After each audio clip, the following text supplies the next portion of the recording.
Ganto daw ginagawa ng mga magtataho sa arnibal nila. May nag-comment kasi sa akin na mali daw yung arnibal na ginagawa ko. Kaya naman susubukan natin gawin. Kuha tayo ng isang cup ng dark brown sugar. Tapos lalagay natin yung kalahati sa pan. At yun yung susunugin natin. Sabi kasi niya, yung kalahati daw sinusunog nila. At yung kalahati tutunawin sa tubig. At saka ibubuhos. Yun lang at sinalang ko sa low flame yung kalahati. At hinalo-halo ko lang hanggang matunaw. Sa mga nagtataho dyan, tanong ko lang kung tama ba yung ginagawa ko. Comment nyo naman. Patuloy ko lang hinalo hanggang maging ganito na yung itsura niya at yung parang nagiging tunaw na candy na siya hanggang sa parang kumukulo na siya ng konti. Tapos hayantayin natin yung bandang pasunog na.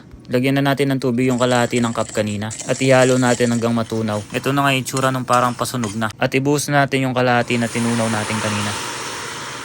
Haluin lang natin hanggang matunaw ang buo-buo. At kapag natunaw na yung buo-buo, ihalo mo lang ng konti at iluto mo sa medium flame ng approximately 10 minutes. O kaya hanggang sa maging ganito yung itsura niya, yung parang palapot na siya. Tapos ay isalin mo lang dito sa lalagyanan at palamigin mo bago mo gamitin. At kapag malamig na yan, magiging mas malapot siya ng konti. At pwede mo nang gamitin sa taho mo. Gumawa lang pala ako ng taho sa baso.